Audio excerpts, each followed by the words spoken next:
Well, hello, Claire, can you hear me? Yes, I can. Yeah, great. Nice to have you here, one active participant. So, I'm yeah, just on time. We yeah, should have another participant. yeah. Well, let's see if someone comes. But I think that it's 5 o'clock, so we can start. Um, Okay. the idea for today was to introduce you to the topics of e-business. Of course, you have a lesson that gives you ideas, and that's the one which counts. But based on the previous years, there was some requests that I could also tell my opinions and my experiences of the topics during the course. So that's why we are here. And as mentioned in the introduction video, so this is a voluntary. I'm recording everything that is said and done and showed here. So if you don't have time for some reason to participate uh, at the time, so you can watch the recording if you're interested Okay. in. So that's the idea. Um, Maybe I share my desktop now so you can see the presentation as well. Can you see the presentation? Yeah, it's uploading. Okay. You didn't have any trouble, or did you have any trouble coming or joining the webinar? I think that I have a friend that should come like Okay, in a few minutes, okay. but she has some problems with internet, so Ah, okay. Usually Skype for Business works really fine. So I've been using it now the past 4 years, I think. And maybe there are 3 students during that time who had some problems. But of course, digital world is really interesting sometimes. If you have any questions concerning the course, so now it's the time to ask. Have you checked everything and understood uh, everything? And yeah, I checked some of the course. Uh, I didn't really understand the Brian Solis thing. Like, okay, the prism. Well, the yeah, idea is and that the usually so. article was quite hard as well. Okay, The but article you from know this well, is a university level study, so it's supposed to be a bit hard. yeah, of course. So therefore, well, the idea with the Solis Prism is that usually people think that social media is like Facebook and Snapchat and so on, but social media as such is a much larger and wider concept, and that's what Brian Solis is trying to, you know, express there, that there are different types of social media. And actually, what I'm doing nowadays, I'm talking about online media instead, because the traditional versions, not social media versions like web pages, they have become more active, and so that the people can participate on the web pages as well. They can ask questions, there are chats, and so on. So therefore, yeah, the concept of social media is a bit old-fashioned, actually. But that's something that I'm going to discuss a little bit later on today as well. So, that, yeah. Okay. But if you think that there are something that you don't understand, or if there are something that maybe some mistakes in questions and so on, so just go ahead. Email is the fastest way to contact me. So therefore, and of course you can always ask during these sessions as well if you want to, but the email goes fine.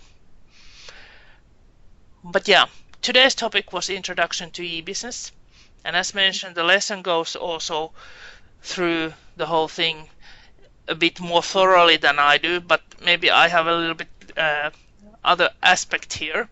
So what I'm going to do today is to talk a little bit about the terminology, because that's something that people go wrong. Also, the companies quite a lot. Uh, they are talking about uh, wrong topics, wrong concepts. Usually, people are talking about e-commerce. Uh, when or they talk about e-business and they mean e-commerce and so on. So that's the starting point. Then some facts, some statistics behind all this.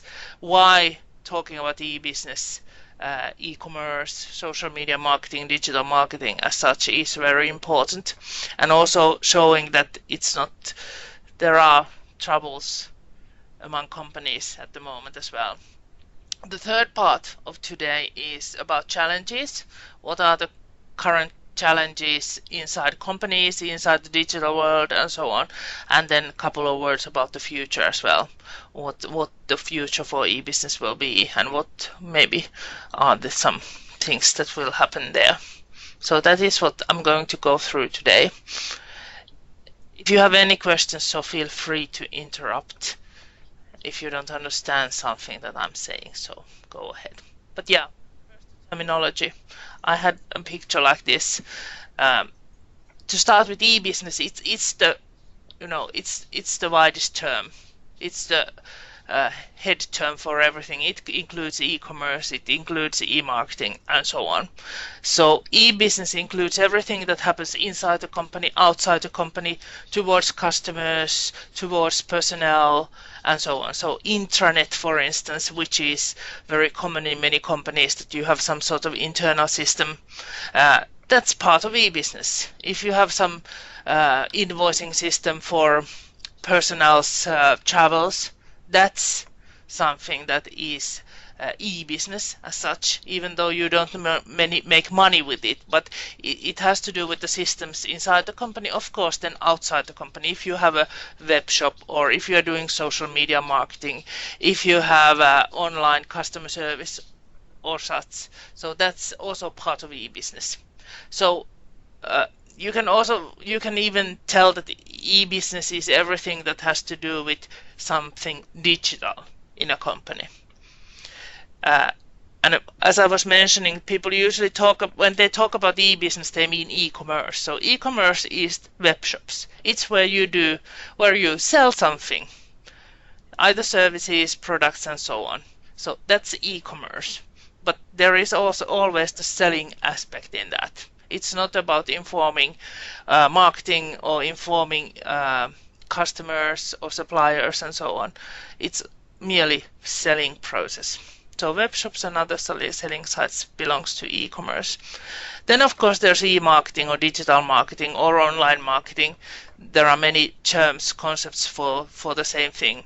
And it has to do with promoting things. So how to make our business known, how to make our products and services known. It can be paid marketing, but it can be also, as we call, native or organic marketing. So something that comes with the buzz online, that when you go to the Snapchat or to Instagram and share something with your friends, so you are doing organic marketing as such. And there are different channels or platforms and tools for this e-marketing. There is augmented reality, which we call AR, is the first one on the left. It's more in the future, but there is already something. I don't know if you played any Pokemon when it was really up to date a couple of years ago. Pokemon Pro was an example of augmented reality. So you saw the Pokemons with your telephone, with your mobile phone, somewhere in the surroundings. Then there's also virtual reality, which has to do with the digital world. So how to create virtual experiences, how to use it in marketing and so on. Of course, traditional email and texting, SMSs and so on, that's part of e-marketing as well. Then what comes to usually to the websites is search engine optimization, so SEO, and search engine marketing, SEM. These are the topics that you will go through then a little bit later during this course, but it's good to know what they mean already. And then of course the social media, which usually means the platforms where you can share your own experiences with other people, with your friends and so on. So Twitter, Facebook, Instagram, Snapchat, even WhatsApp can be included there. What else? TripAdvisor is social media site, Tumblr, and so on. So there are many sites. The interesting part with all these is that they are blurring, so they are somehow going together. That social media sites, as I mentioned, the websites can have social media elements. Social media sites can have augmented reality, virtual reality, and so on. So even though I have now 5 different bullets or balls here, so it doesn't mean that they are separate ones. They are they are closing each other. And then there are behind is digital business. So actually it does not have anything to do with e-business as such. But if you have a business that sells something, some services, some product, which is totally digital, so that's something which is called digital business. And e-business concerns both digital businesses and then the normal businesses. For instance, if we are selling some groceries, they can have some sort of e-commerce, web shop. If we are selling trips somewhere, so it has to do with something with e-business as well. But digital business is something where you sell digital products as well.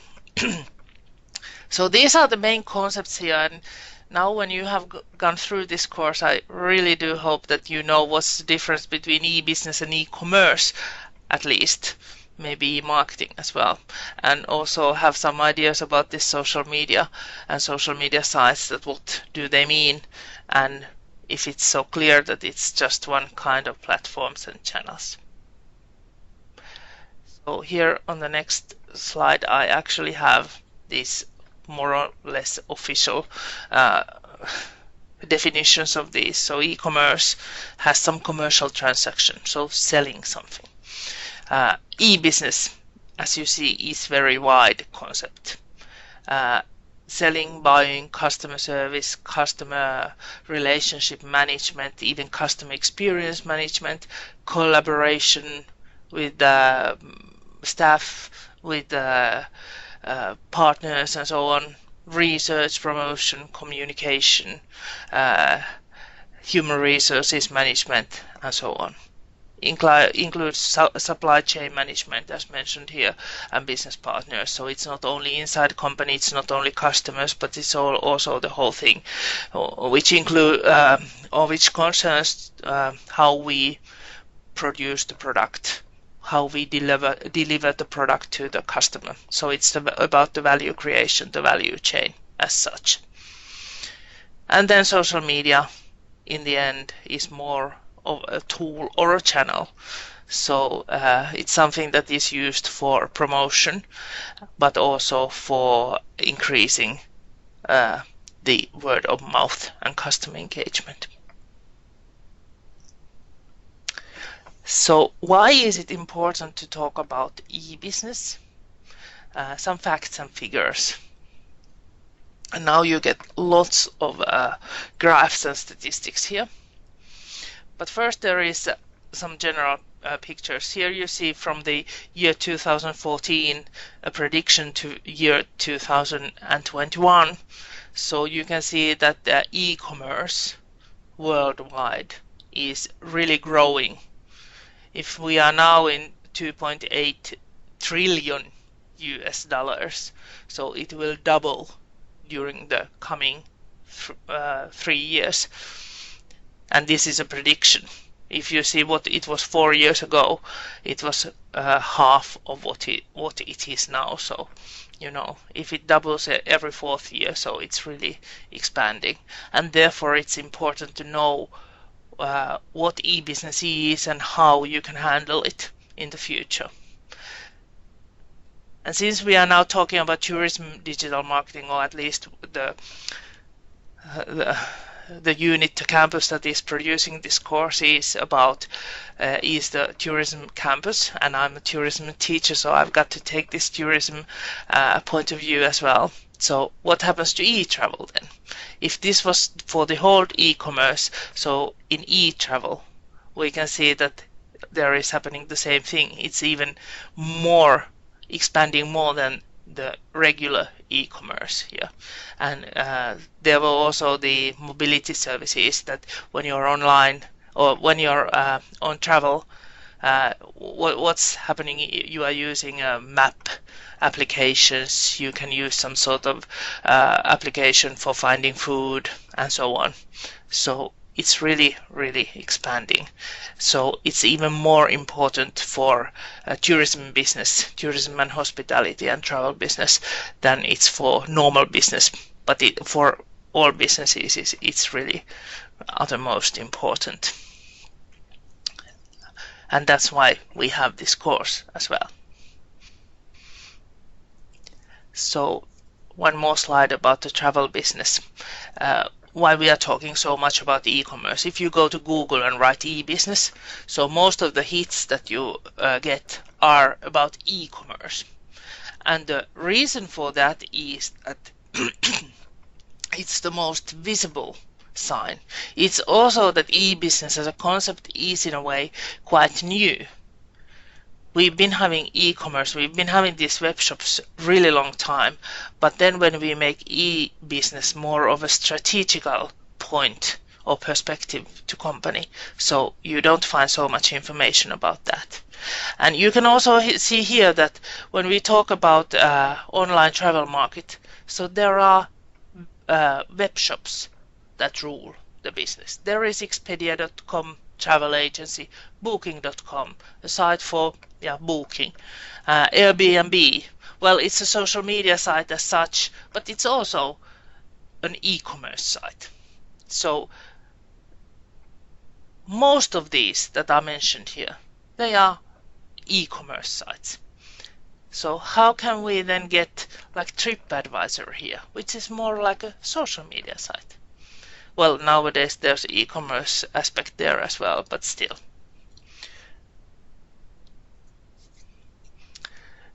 Then if we look at the users, some information about Finland as well. I know that quite many students during this course or on this course are international ones, but well, maybe it's interesting to get some information about Finns. And in a way, this is something that happens all over the world. 80% of Finns use internet many times a day. So it's not just once or twice. And now you can think yourselves how many times you go to Google or to some social media site. It doesn't matter if you use your mobile or computer, but how many times you go online. So it's quite many times. 3/4, so 73%, has searched for product or service information. And 44 has bought something. So it's quite big numbers, even in Finland. So it's like 2.5 million people. And then if you go to globally, it's billions and billions of people there. So users, there are lots of users, but it's also about the sharing experiences. The way we act online has changed. We aren't just looking for information. We are sharing experiences. We are asking friends, acquaintances, total strangers, what they think about some destination, some product. And we are relying on that information as well. Then also something that is worth what's happening in the future and should be taken into consideration when thinking about digital marketing and e-business is this gamification aspect. That it's not just the mere information, the facts that is interesting, but you should have some sort of like game there. Make it interesting for the customers, for the viewers, visitors, and so on. And one of the reasons that this could be an interesting to do for a company is that we are getting very many messages. It's also almost 5,000 messages per day in average, each and every one of us. So how to make yourself visible there? How to make the company distinctive? So that's an interesting part as well and point.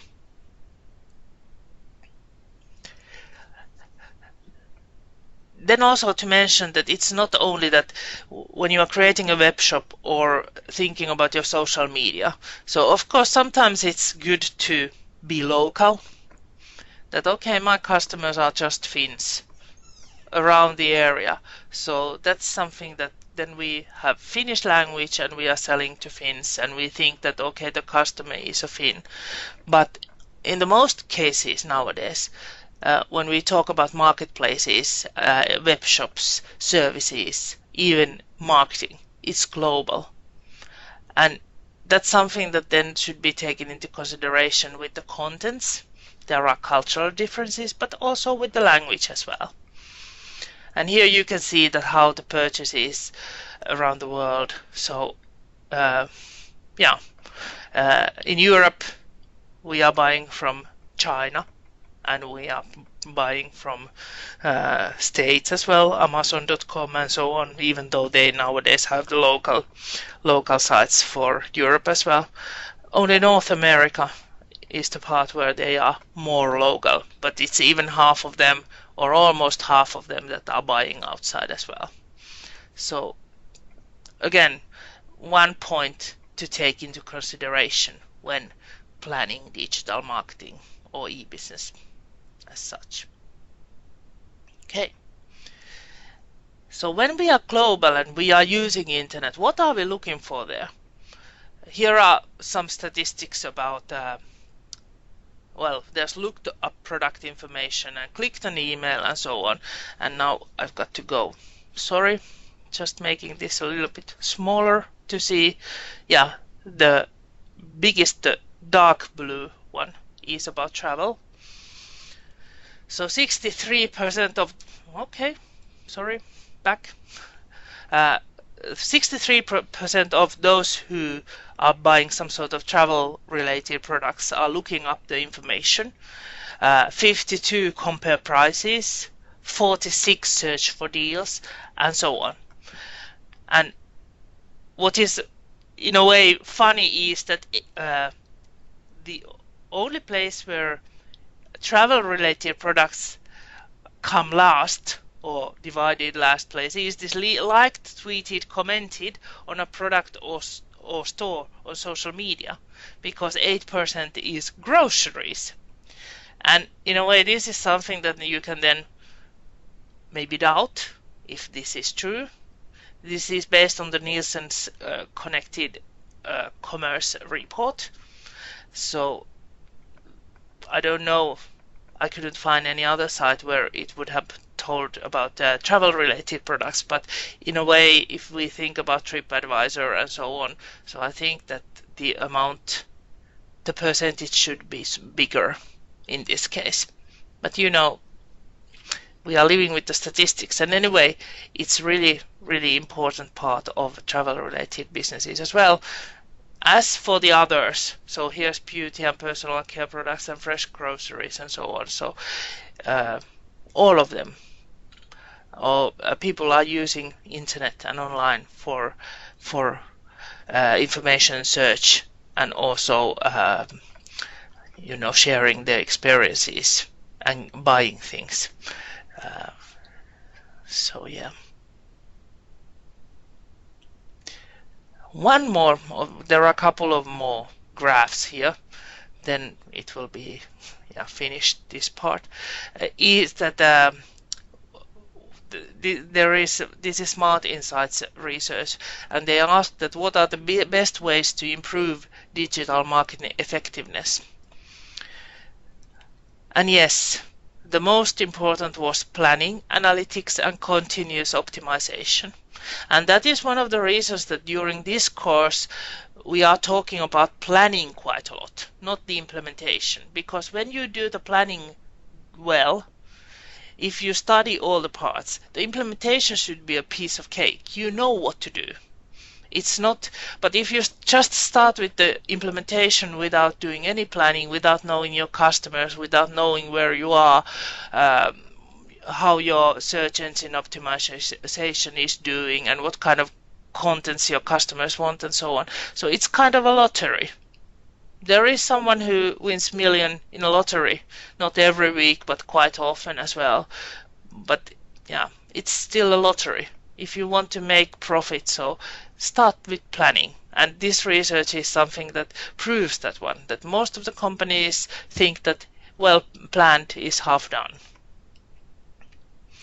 Then there is also something that which is called a culture of personal upskilling and sharing of best practice throughout the organization. So organizational culture, that when you start with digital marketing or social media marketing, e-business, so the whole staff, the whole organization should be in it. And that's one of the flaws also in Finnish companies at least, that it's like management decides something or marketing department is doing something, but then all the others, they couldn't care less. And then it's, yeah, there's a great risk that it can go wrong then. Then the third one is about the budget. There should be budget, and that's, yeah, well, when I'm talking about the mistakes there, it's also something that when you have a budget, usually the companies, at least in Finland, those that I'm consulting, well, all the time in a way, they think that okay, when I go to the social media, it's free and I don't have to do anything and so on, and it's something that someone does besides his or her own job. But you should have a budget, you should have resources, you should have some person who really puts her or himself into this digital marketing and so on. Of course, then there are other things as well, which you can then read later on. But these three first ones, I think that they also support the experiences that I have. That when I go to a company and start talking about digital marketing or social media marketing, e-business, so this is something that I then face quite often, that they don't plan. It's just a couple of persons that are doing it if it's a bigger company, and especially smaller companies, they think that okay, it's something that I can do whenever I have time, and they usually don't have time, and therefore their social media sucks then. Two more. Use of digital among companies. Here we can see that okay, most of the enterprises have some sort of internet access, so they can go online. But then when we come to ask that how many of these companies have website or homepage, the number becomes less.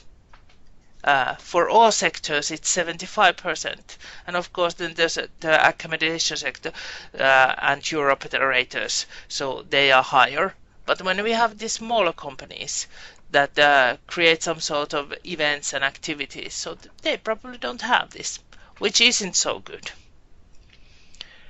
Then how many of these companies provide some sort of e-commerce that you order or reserve or even buy some sort of product? So only 17% in average, which is quite low, I think, when we talk about travel, and you saw that how it's expanding this buying in travel. So there's a lot to do among tourism businesses and among all the businesses in this sense that they've got to invest in e-business also. And the last one, then this part is over. There was also a question that how many of companies use social media and how they use social media for any purpose. And again, this is about accommodation, tour operators, and all businesses. So of course, in travel sector you use quite a lot, but still there's a lot to do because it's only 3/4, 71%, 74%. When we ask about how are you building an image or a brand there, so then it's less than 70%. How about customer opinions? Half, only half. And then if we want to involve, social media is social, it's co-creation and so on. And then we ask that how many of you want to involve customers in development or innovation or this co-creation. So it's 1/3. And this is also one reason that, why there's a lot to do. And I hope that after this course you are wiser, that when you go into the companies, you know that, okay, we should engage our customers and take them, motivate them to help us in product development, in this co-creation, but also in marketing as such. Any questions so far? Any comments? Do you want to disagree with me?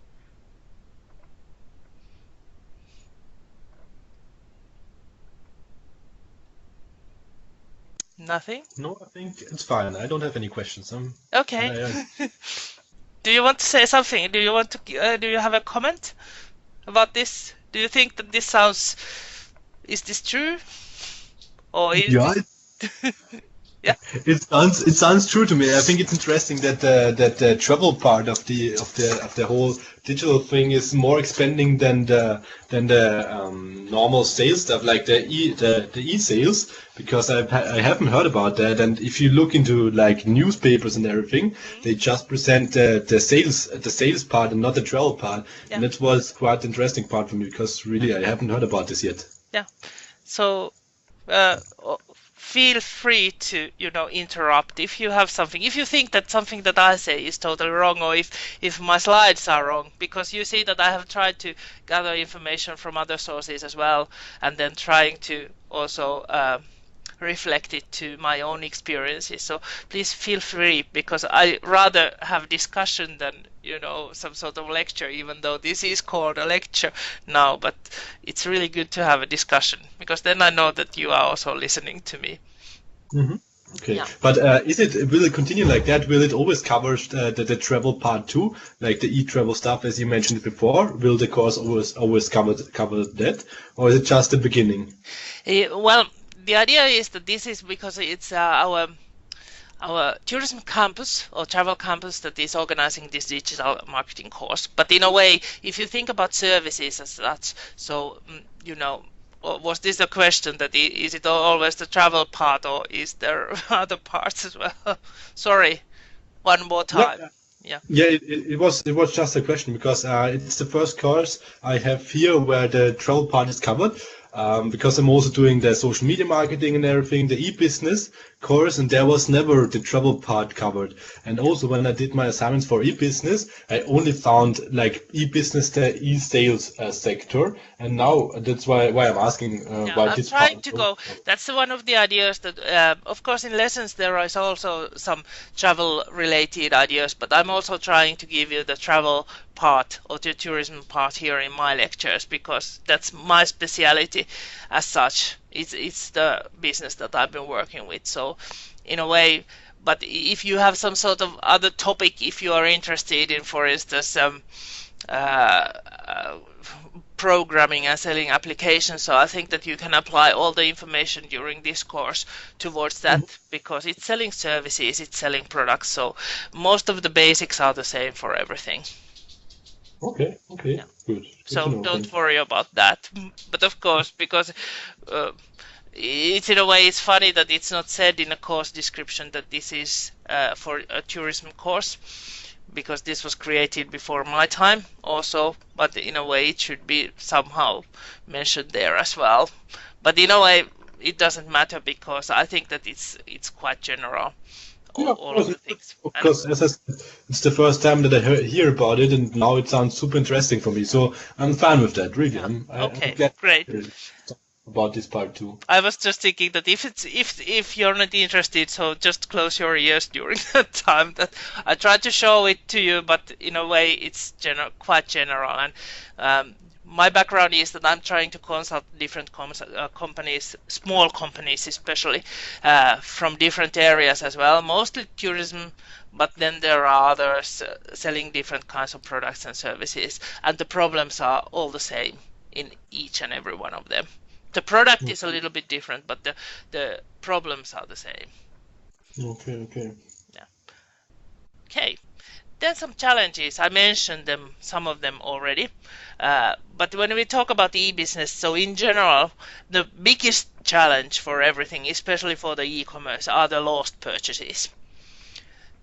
I don't know how many of you have done that you've gone to a web shop and you started to buy something and then you just skip it, abort it. Because I've done that many times. And as you see, there are 69% of online shopping carts that are abandoned in general or in average. Yeah, but there can be many reasons for it. But Of course. I think, like as it is written here, I think it's not always the aim from customers to buy a product, to directly buy a product if they put it in a shopping cart. No, yeah. That's also something, but of course, from the company perspective, it would be really nice that everyone that goes to the shop and puts something to the cart would buy the product. But the truth is, as I mentioned here, that from 1 to 3% of visitors that visit your web shop, they end up buying this. So if you have 100 visitors, so 1 or 3 buy a product. And that's quite low number as such. Yeah, but 3%, because I worked for an online shop the last 6 years, and our average checkout rate was around 2 point something in the really good times, like in the high season, and usually it was more around 1.4. And when we compared it to other businesses, like to other online shops, it was super high. They told us they have average is 0 point something because there are so many visitors and less people buy. Okay, this was from this Reynard Institute, and actually one of my colleagues that has specialized himself to especially web shops. So I was asking him as well, and this was the percentage that he gave to me, that 1 to 3% in average is the visitors that, or the conversion as such. That if you have this 100, so it should be 1 to 3 buyers then. But I still think that that's quite low, and it's actually, I had the discussion last week with a cosmetics company that they were saying that we have a lot of visitors at our site, we have 300, but there's only 2 buying. And I was saying that but that's totally normal. That if you have 300 and 2 of them are buying, so I think that that's quite normal as such. Because then there is a product that costs a lot compared to the cosmetics that are sold in markets and so on. So, yeah, but it's interesting, and it's really nice to hear that you have a little bit other experience, but still, it's quite low. That when we talk about e-business and we talk about digital marketing, so you should, get lots of people to visit your web shop in order to make a profit with that. It's not enough that you have 1 or 2. Of course, if they are really engaged and so on, but in general, when we are talking about online, so in this case, it's about masses. We are going to talk about engagement later on, so it's not always about the masses or the numbers. Yeah. Is it the same percentage for the e-travel companies, like for example for booking? Yeah, it's the same. I think that it's even lower for them. I can check it for you. I don't have the numbers here, but I actually can check it for you as well, because I think that I can find it somewhere. Okay, thank you. Interesting. Good question. And also you can see the reasons here. High extra costs. So delivery costs, customs sometimes that you've got to pay for those. It can be. Well, in Finland we've been having lots of discussion because these Chinese web shops are also launching in Finland, and then people are ordering from China, and when they order from China, well, it's not going to cost a lot, the delivery as such, but then they've got to pay for the customs as well, and that can be surprisingly high. So the product isn't necessarily cheaper than it's in Finnish shops then. So high extra costs is the biggest reason, according to this study. But then there is also forced account creation. Usually when you are buying from online shop, you've got to create an account there, And I understand the point, it's easier than to track people and so on, but that can be also something that then prevents people from ordering, that they don't want to sign in, they don't want to give their information and so on. What I find irritating and what I think that quite often is that there are website errors, the connection is somewhat troublesome, so to say, and then the paying methods. There is a declined credit card and insufficient paying methods and so on. That's also something that, at least from the Finnish perspective, it's quite often the reason that you just let it be. You don't go further with your purchase. But as such, for e-business, that's one of the biggest, when you read the literature and read the articles. So this is something that always comes up, that's the biggest challenge, that lost purchases, how to make the customer go all the way here and buy the thing. The next one is the internationalization. So as I mentioned and showed you earlier, there are lots of people ordering outside their own country, but that's also something that the companies experience, that it's difficult, and as you see, there are high costs of delivering or returning the products.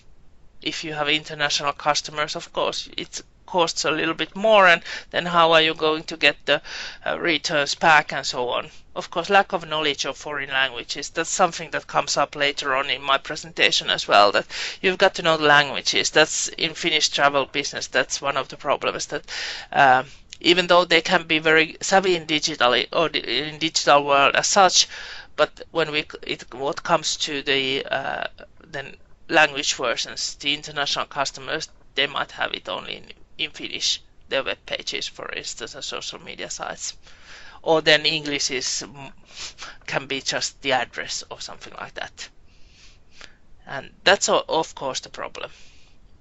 Of course, then complaints and disputes, which can be always a little bit not nice, because how to do it, how to resolve them. Product labeling, because different countries have different regulations as well, and then partners also. But internationalization, it can be a hard word. That's something that, of course, it's something that you've got to pay attention to in the future as well, because it won't go away. And even though I think that, as I mentioned, there can be their local, you can decide that I'm just selling to the locals, but many companies that have been selling to the locals before got to take into account this global and international target group as well. Then there is next one. What are the challenges of e-business among customers? Some of them are already mentioned. There is misbeliefs and mistrust among customers. For some reason, you don't trust the company. It has bad reputation. You can have some sort of misbelief that it's doing different things, and so on. So we are talking about online reputation quite a lot when we talk about digital marketing nowadays, because we have this word of mouth. So WOM is an acronym for word of mouth, which means that, okay, people are telling online what's the problem. If something goes wrong, they are sharing it with not only with their friends but with the whole world. They write it to the TripAdvisor, or they write it to some other discussion forum, and so on. And it goes around then. And it can be a misbelief as well. Something that, has to do with wrong or false information. Digital skills among customers. Now we are talking about e-business and saying that, yeah, many customers use and buy online and so on. But still, there are people who are less skillful what comes to digital. what comes to online. And they are also very careful. They can be afraid of what to do and so on. And that's also a challenge, that when you are a representative for a company, you've got to take into consideration as well and think that how to teach my customers, how to guide them through the purchasing process, or how to help them if we have a customer service. And there are good examples with these chat services that the customer service provider there is really good and helpful. But then there are also those that say that, okay, go ahead, that all the instructions are there. Information overflow, I already mentioned, this 5,000 messages and so on. Then there is also this, what I call channel hypes. We get a new channel. I don't know if anyone of you remembers a channel called Periscope. Does it ring any bells? Is there anyone using it? No? Anyone using it at the moment? It was 3 years ago.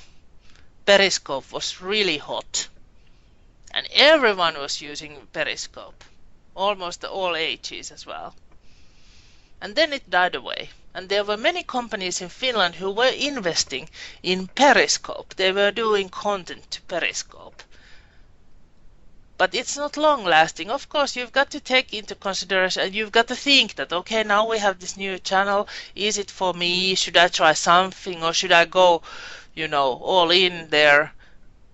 And that's good questions, but still, there are these hypes. And I'm actually afraid that Snapchat is one of those hypes as well. I didn't really get it. I've never heard about Telescope or however it is called. What is it? Periscope. It was a channel where it was like Snapchat, but not so funny.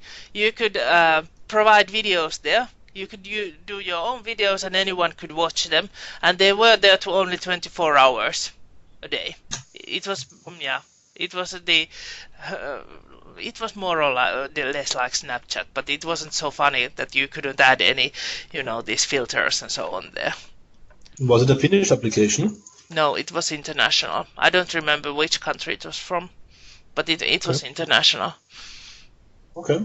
Yeah. But to be honest, I don't really think that Snapchat is only a hype, because I think this real life experience, this live streaming and this storytelling, which Snapchat and Instagram does nowadays, I think that's the thing people really like, and I think that people will continue. And I think it will also evolve a bit. I think it will be more like live related. Yeah, but you mentioned the reason why I think that it's only a hype.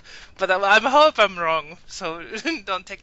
The Instagram is actually the reason why I think that it's a hype, because, Instagram, Facebook, there's lots of resources, there's lots of money, much more funny money than behind Snapchat, so that's the reason, but I hope that I'm wrong, so it's just my opinion.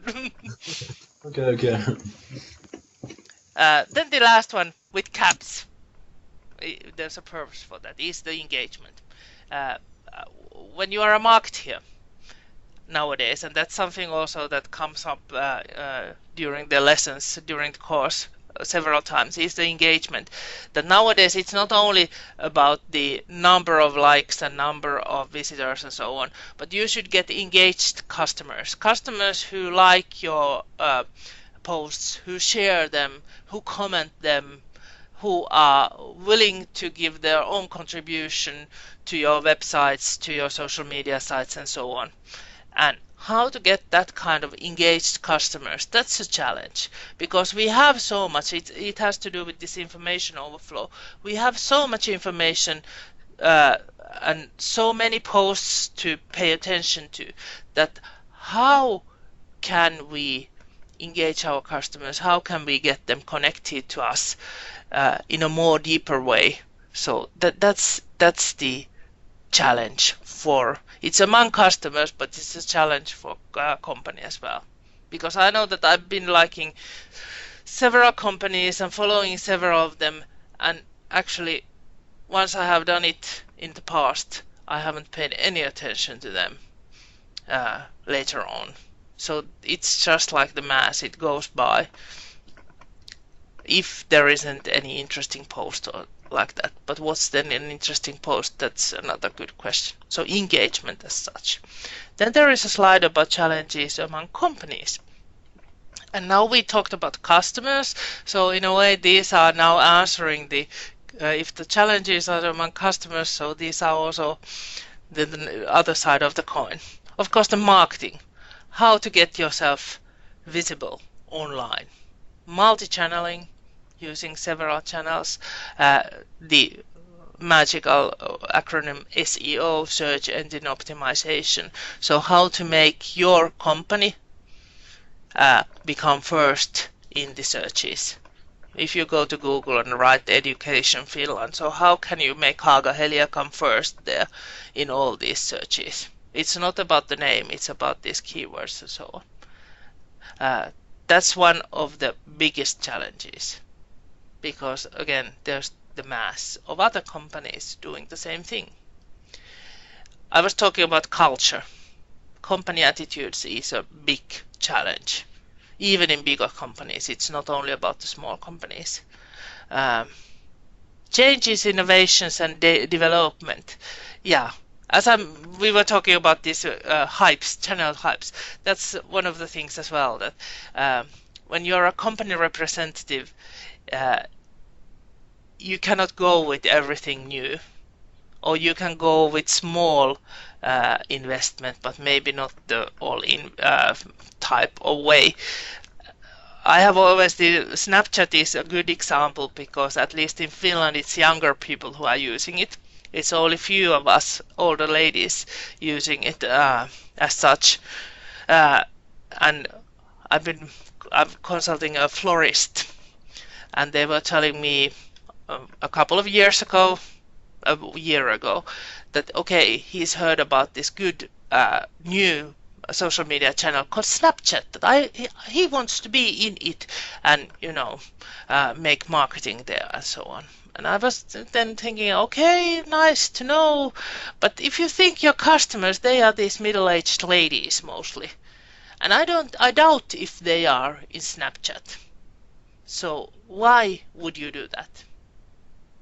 And he didn't have any answer. Of course, if he would have if the aim would have been to get visibility among younger people, that would have been really nice, but that wasn't the reason. It was only about the hype. So the changes, innovations, and development, because everything is changing so fast, the pace is really high. Updating and resource issues. I mentioned already about resource. It's not something that someone does when he or she has time or don't have time, and it's not free and so on. But it's also that you've got to, if you are in social media, if you're online, you've got to update regularly, at least once a week or something like that. You cannot have a Facebook page or Instagram account where the last update was 2 years ago, if you're a company. Follow-up and measurement, analytics. We are talking a lot about analytics, but the reason is that companies does not do it well at the moment. And as I mentioned earlier, when you know where you are, it's easier to plan how to do, or what to do and how to do it. And that's why follow-up and measurement is really important. Then all sorts of risks, hackers, viruses, phishing, credit card frauds, and so on, that can harm you, and you've got to be prepared for them, understand that how you can avoid them. Not understanding the nature of social media as such, it's really big issue, because most of the companies think that it's an extension for the old-fashioned or traditional advertising. In old-fashioned advertising, you had an advertisement, you put it to the newspaper or to television and so on, and it was one-sided. Your customers saw it and that's it, then they hopefully come and buy something. But when you're talking about social media, it's like conversation. It's about Solis's prism as well, that which you find in lesson, that whatever the platform is, when you are talking about online media or social media, you should have a conversation there. Customer experience management, not only customer relationship management, but customer experience, how they are experiencing things. And then contents, it's a challenge. What kind of contents do I need and so on. Has to do with content marketing.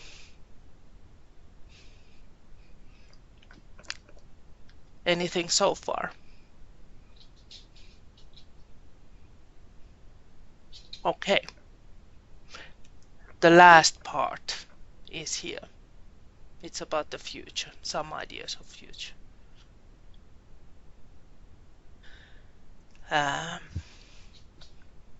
So number of digital buyers is growing. That's something that we have already mentioned, and that's future. It's ever increasing way, and also that it's not only local businesses anymore, it's international businesses and so on. So yeah, that's something that we covered already, so I'm going on here.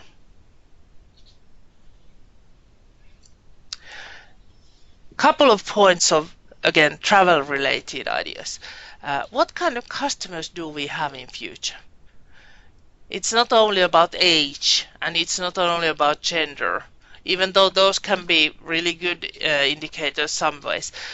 This is about Amadeus Group.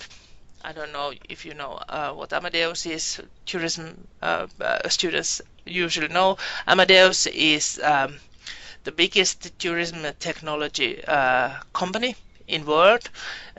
Usually provides booking systems for travel agencies and airlines. So that's usually the normal consumer don't know what Amadeus is, but it's really important for tourism students. They are doing lots of studies, lots of research, and they have done this sort of prediction that how the customers, the tourists in the future will look like. And they have then divided them to simplicity searchers and reward hunters and social capital seekers and so on.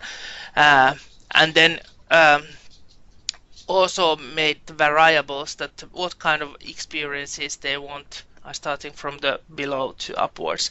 What are the touch point devices? Digital. Where do they want to connect with the company? Do they want to connect, and is it mobile, is it PC, is it something else? What kind of contact, level of contact? Are they very independent, or do they want someone to hold their hands and so on?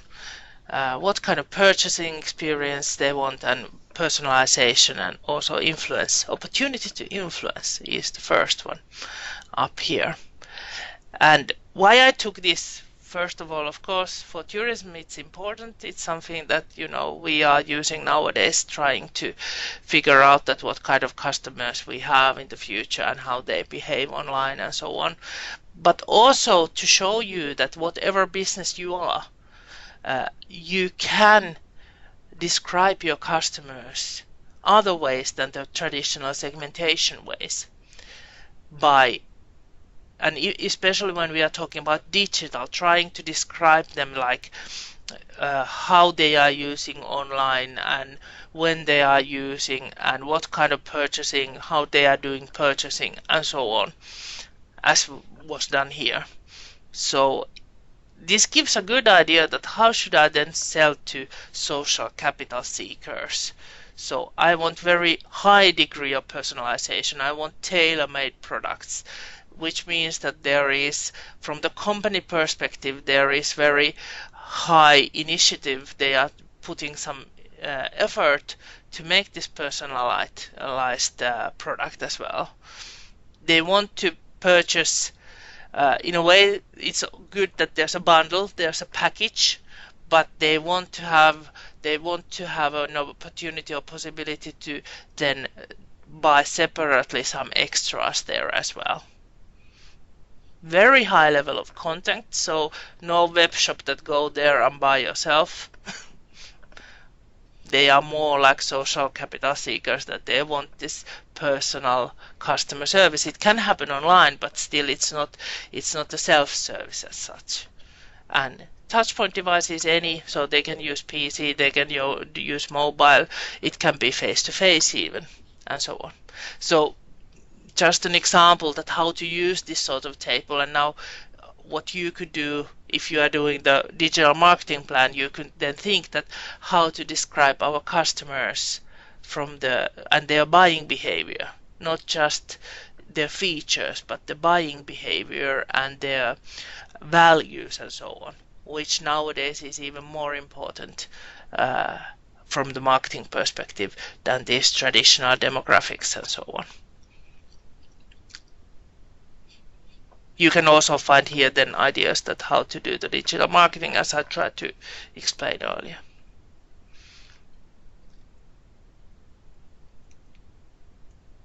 Future of e-business. I mentioned that the challenge for the company is this innovation and technique and changes and so on. So it means also that, you know, there are more and more technical requirements, not only for your applications and programs and devices, but also to logistics, invoicing and payments, sometimes even products. So when I was talking earlier that e-business is about the value chain, so it means that in the future you've got to pay more attention to the digital and technical requirements of all parts in this value chain, how you produce or how you deliver the product to the final customer, to the end customer.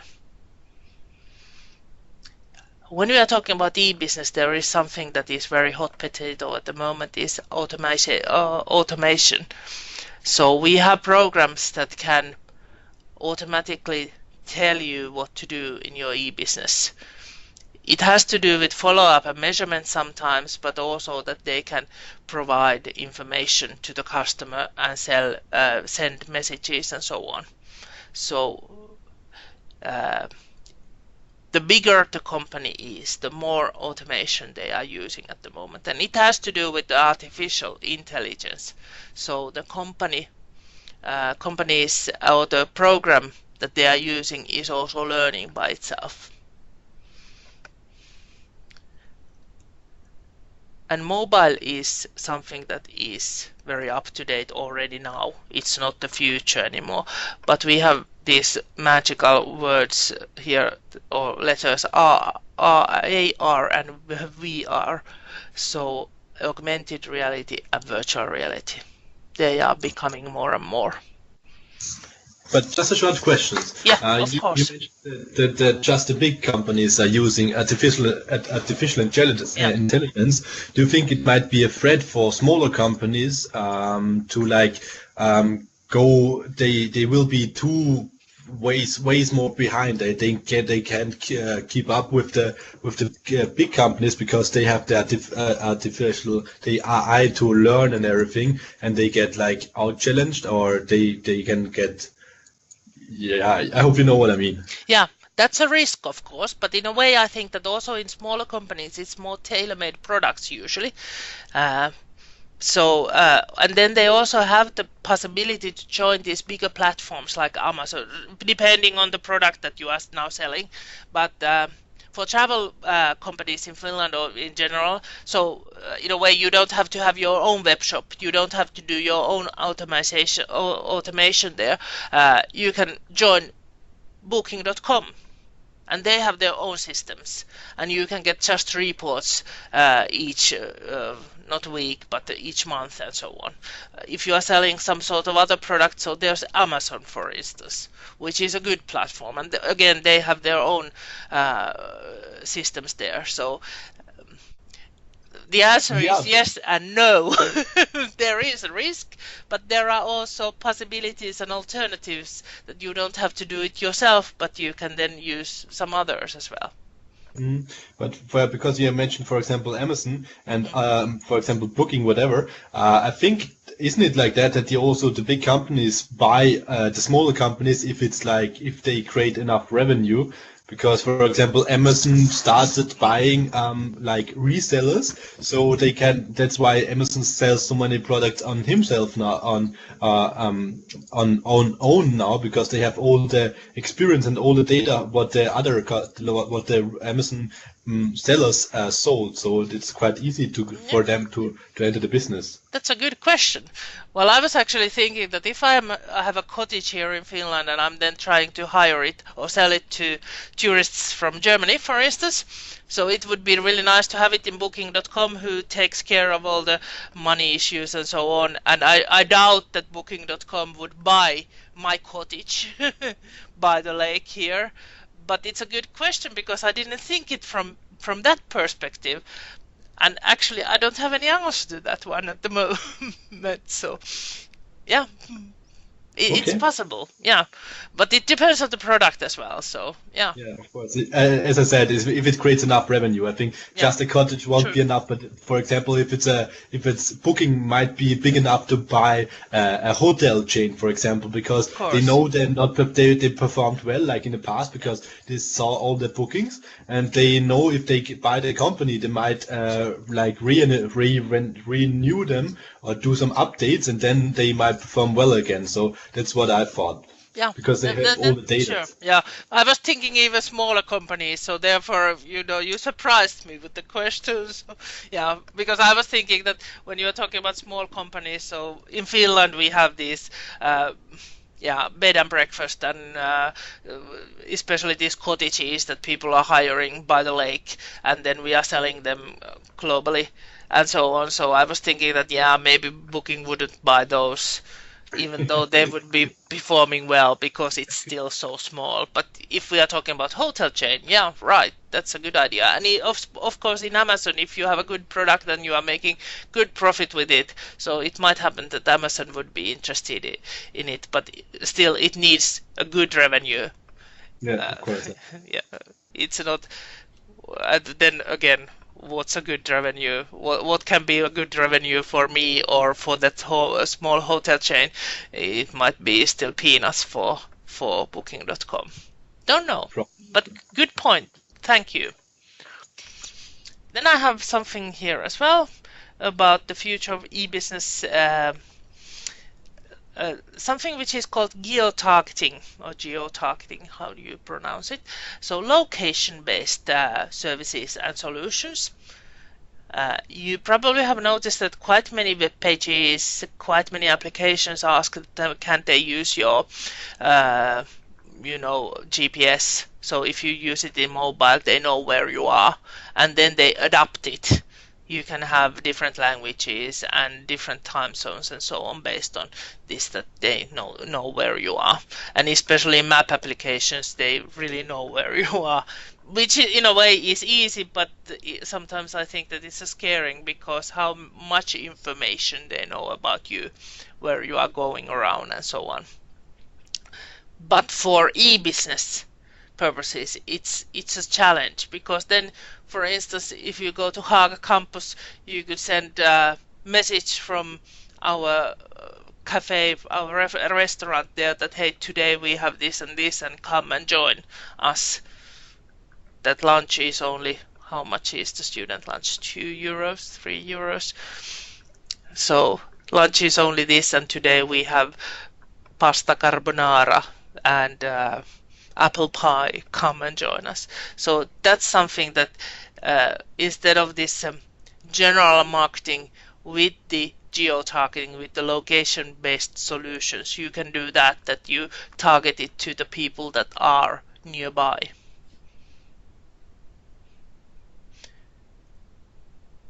Then there's learning from customers, knowing the customers. In a way, I talked about it earlier, that really gathering the data from customers and also learning, doing this co-creation, listening to them and so on. It's happening more and more, and it has to do with the location based, so it's not only about asking and so on, but most of the applications where you stay signed in, they gather some sort of information from you, and they learn how you behave, what kind of interests you are, and so on.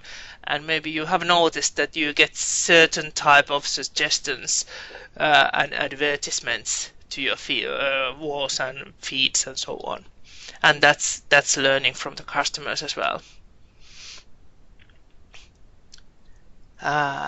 And yes, not only business to customer, which is the normal way, or business to business, or customer to customer separately, but together we have these group buying sites that you can at the same time sell B2B or B2C or C2C.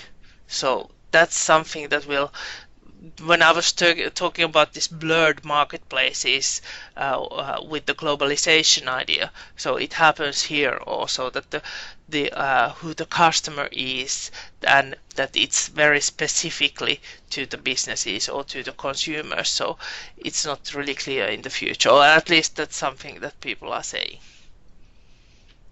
Affiliate marketing is here in the future of business. Affiliate marketing meaning that we have, recommendations. Someone recommends, someone shares your feed, and so on.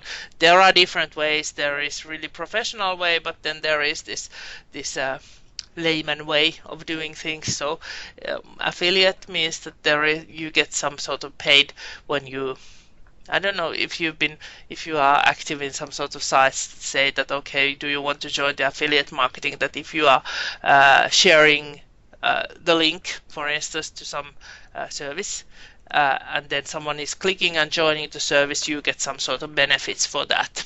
So in a way, it's recommendation. Yeah, go ahead. Isn't it also like the aspect of the whole influencer movement? Because I think Yes. most influencers are recommending any product, and if they show a link, then it's already affiliate marketing, isn't Yeah, it? of course. Yeah. And there are different forms. The basis was what I was explaining, but nowadays affiliate marketing can mean really many things, and influencer marketing is a really good term actually for that one. And we all know what the influence of bloggers is nowadays, so it has to do with affiliate marketing as well. Yes, great. Then personalization is the future. It has to do, again, it has to do with the location, learning from customers, that when you know that you can recommend or provide customer the information that he or she is really interested in, and is also up to date, that it's not like buy when you are nearby or so, but when you are exactly at that point, you get some sort of push messages to your mobiles and so on. That will be the future.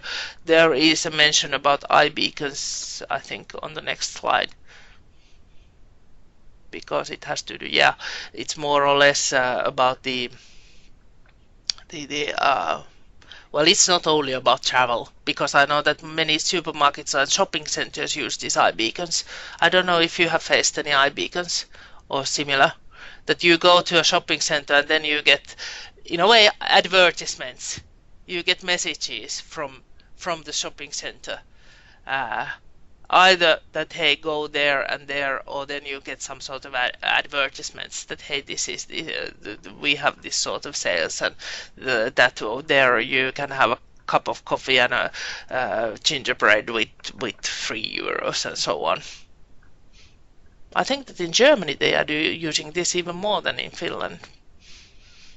I'm from Austria, and I haven't received any ad picking sets. Okay. It's just Google Maps who just ask me about the store, if I want to post some pictures, but never about the shopping mall itself. Okay. Well, actually, I haven't experienced it. I've been experiencing it with the nature travels, because it has the same sort of idea that you have iBeacons and then you get some sort of information that, hey, it's not only about the selling stuff, but it can be also informative. But one of my colleagues told that in Germany, in shopping malls, they are using this quite a lot. So that's the basis for this claim that I'm having here. For travel business, for tourism in general, authenticity, what is it? Authenticity. So that we have authentic information, authentic experiences, not just something that we've in a way created, but what is real. So that's something for tourism business in general and the future, that's the way we are going.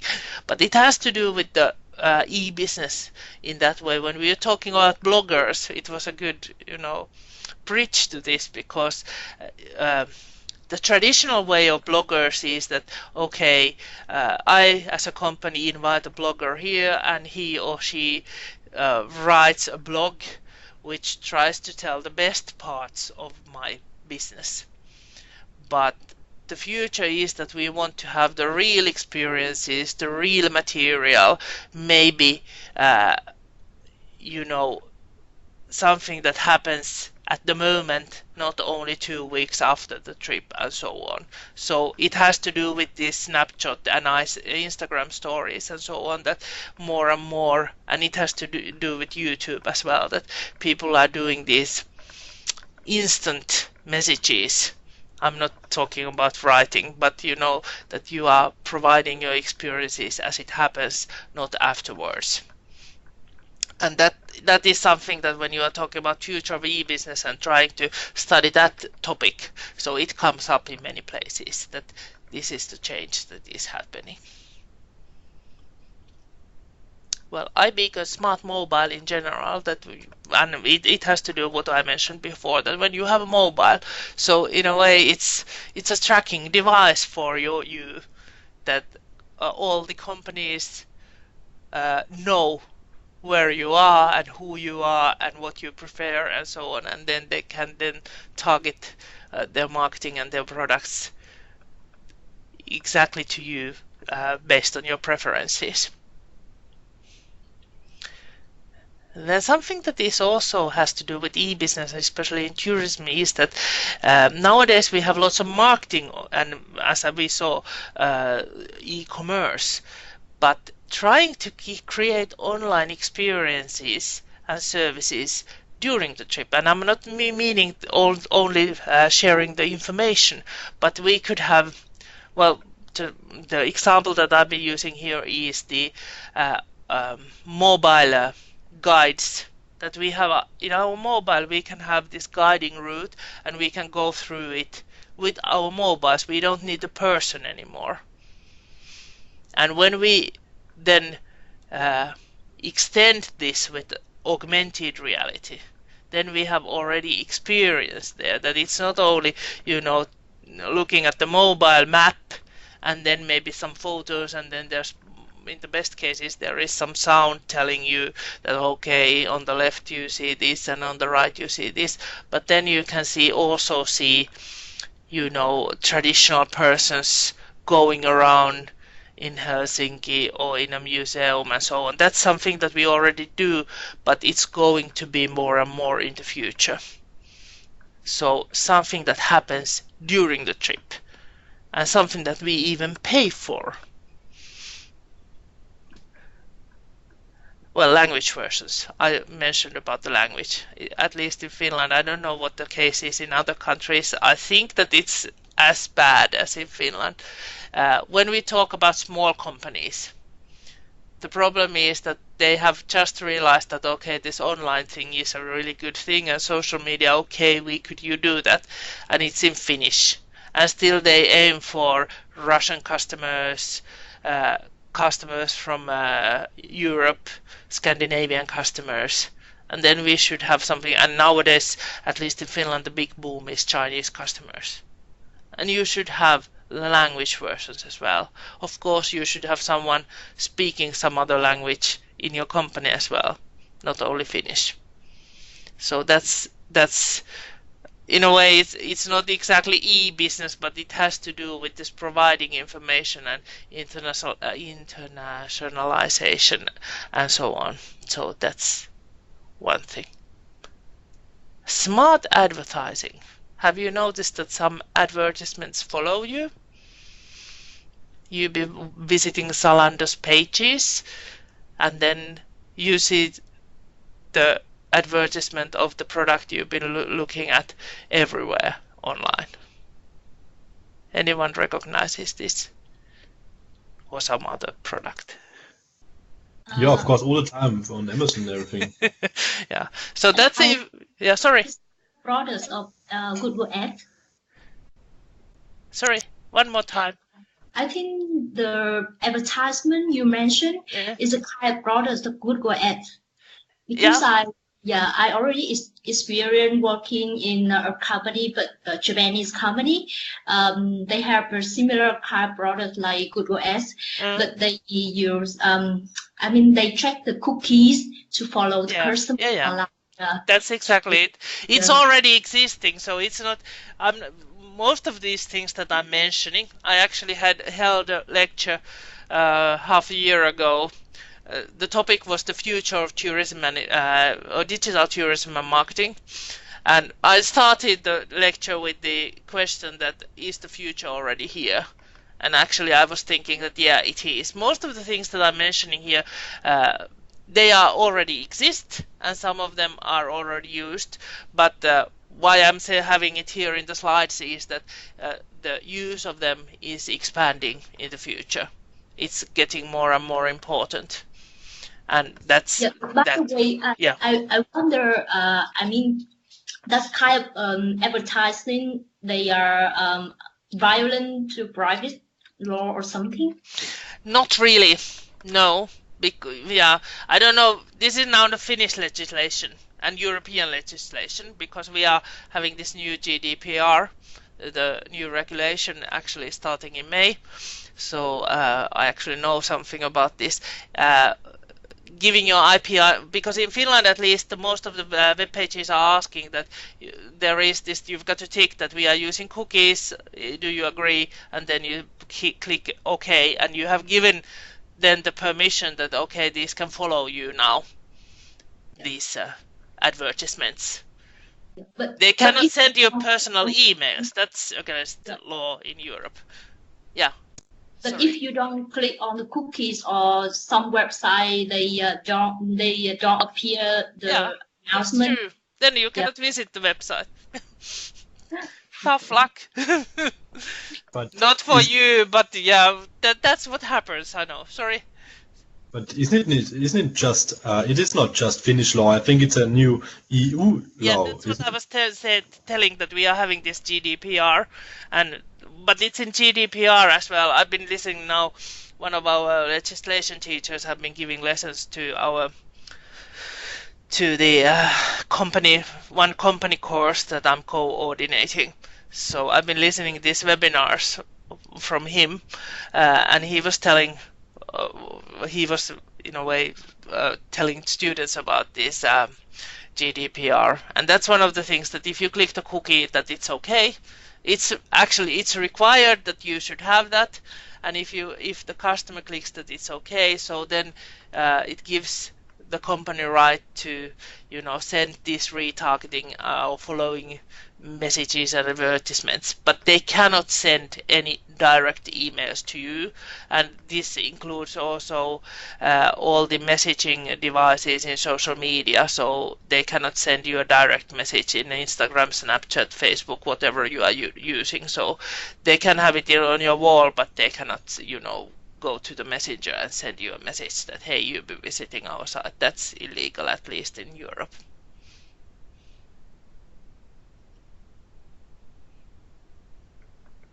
Did I answer your question?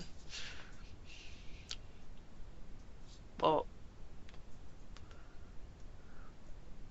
yeah, of course. That answers my question. Yeah. Okay. Then I had here intensified SEO. So in order to make your company visible and so that you can find it or customer can find it, especially with the search engines, Google, Bing, Yahoo, but mostly Google and Bing. So you've got to have this search engine optimization intact.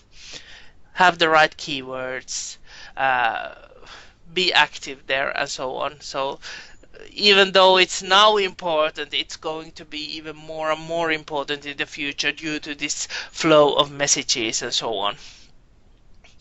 Omni-channeling has to do with this many channels that you are doing. You are visible in many channels, and that different channels are supporting each other. Not that you have one message in Facebook and another message in Twitter and so on, but you can have a web shop, or you can have an advertisement and web shop, and then also the information follows you in a way that if you are buying something, you don't have to fill in all the things every time again, that you know there is some basic information there. So that's what omni-channeling is. Difference with the multi-channeling. So supporting each other. personalization and VR and AR I've been talking about so much. So maybe I'm not going to say anything about them anymore. I think that this was my last slide here, because this is the final one. Hey, thanks. Any questions or other issues that you'd like to ask now?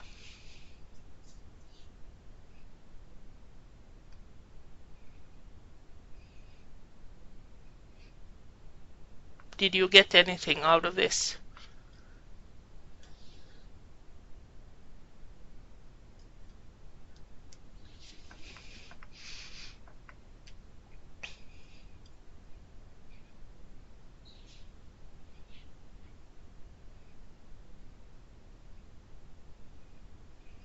I'm going to put the slides to Moodle as well if you wish to see them.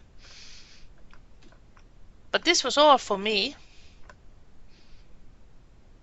It's really nice that I had 4 participants here. Oh, 3 of you and me. So I wasn't alone.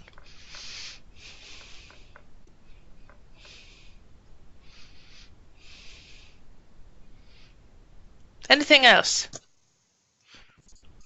Sorry, I was just at the toilet for a second. Did I miss something? No, I was just telling that, yeah, I finished the talking, and I was asking that if you have any questions, did you get anything out of this?